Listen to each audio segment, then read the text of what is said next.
যে দুনিয়ার থেকে যখন বিদায় নিতেছিলেন, হায় হায়, মালাকুল মউত যখন অনুমতি চাইতেছিলেন বুকে হাত রাখবো কি রাখবো না, তো বলছে অনুমতি দিব, আইনা আখি জিবরিল, আমার ভাই জিবরিল কোথায়? তো বলছে দেখা আসছি ফি সামাইল উলা, প্রথম আকাশে। একটু পরে উনি সালাম দিয়া ঢুকছেন, ওনার চোখে পানি ছিল। তো বলছে আপনি কাঁদেন কেন? বলে আজকে এলপিআরে চলে যাবে, আর কোনদিন ওহির বাহক হয়ে জমিনে আসবো না। আপনার পরে কোনো নবী নাই, কোনো রসুল নাই, আমারও ওহির কাজ শেষ।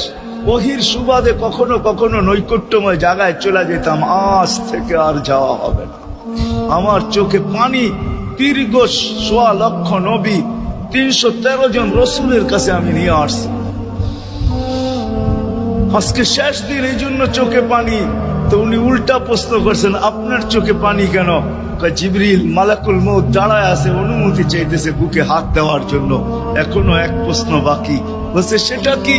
বলে ফামান লিবাদিলি উম্মতি। অথচ ৯ ঘরে চুলা জ্বালানোর মতো তেল ছিল।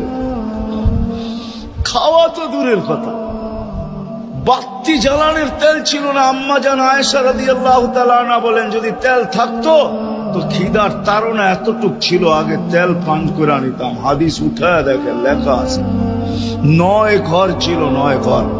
হাসান হোসাইন ক্ষুধার্ত ছিল, আলী ফাতেমা ক্ষুধার্ত। কারো জন্য কোনো চিন্তা নাই যে আমার পরে আমার ৯ ফ্যামিলির কি হবে, হাসানের কি হবে, হোসাইনের কি হবে, আলীর কি হবে, ফাতেমার কি হবে।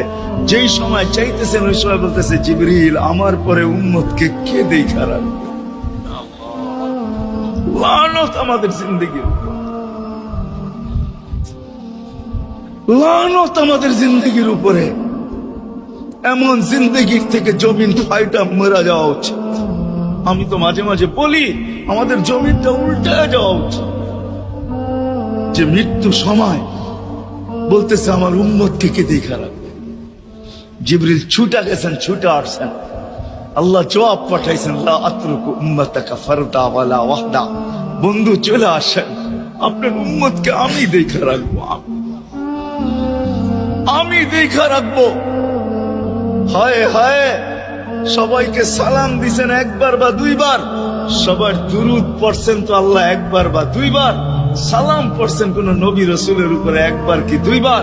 আর বন্ধুর সালাম প্রতি জুমা ইমাম আছে, খতিব আছে, ইমামরা একটা আয়াত পড়ে কোরআনের, ইন্নাল্লাহা ওয়া মালাইকাতাহু ইউসাল্লুনা আলান নবী ইয়া আইয়ুহাল্লাযীনা আমানু সাল্লু আলাইহি ওয়া সাল্লিমু তাসলিমা।